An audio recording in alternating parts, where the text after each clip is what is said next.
Thank you, Madam Speaker. I ask unanimous consent that all members may have 5 legislative days in which to revise and extend their remarks and to insert extraneous material on House Concurrent Resolution 3. Without objection. Thank you, Madam Speaker. I yield myself as much time as I may consume. The gentleman is recognized. Madam Speaker, members of the House, the FACE Act prohibits threats of force, obstruction, and property damage intended to interfere with reproductive health care services.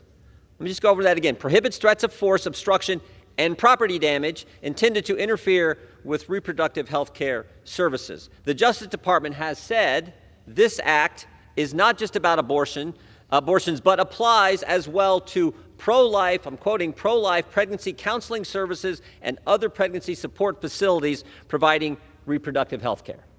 So it applies across the board. Now here's the problem.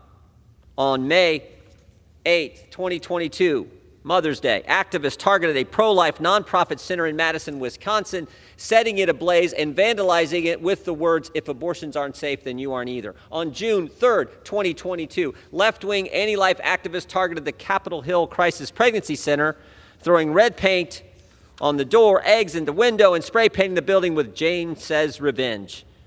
On June 25th, 2022, in Longmont, Colorado, vandals graffitied and set fire to the Life Choices Free Pregnancy Center.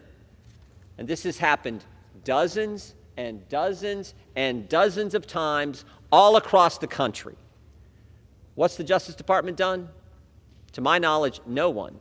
No one has been prosecuted under the FACE Act. Not one single person to my knowledge.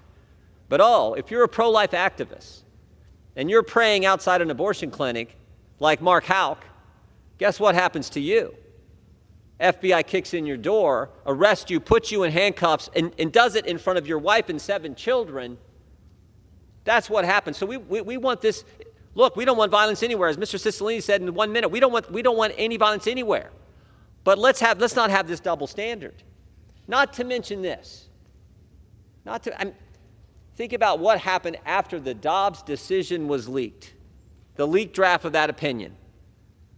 You had activists protesting at every not everyone, because only the conservative justices' names were doxed and information put out there. You had protests at their place in direct violation of the statute, 18 U.S.C. 1507.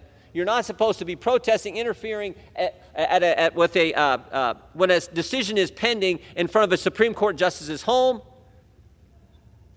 Direct violation of the statute, and again, nothing happened. And that situation, as we all know, got real serious with the assassination attempt on Justice Kavanaugh. So this resolution is straightforward.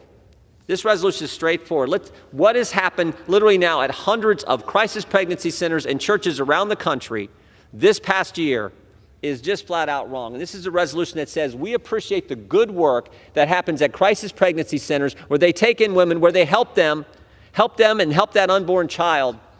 Make sure that unborn child gets to experience the gift of life. The sanctity of life is what this is all about. And so I want to commend my colleague and friend, Mr. Johnson from the great state of Louisiana, for this resolution, and the people across the country who volunteer and who work every day at these centers to help these ladies who are in a tough situation. And with that, I reserve the balance of our time. Gentleman from Ohio reserved. The gentleman from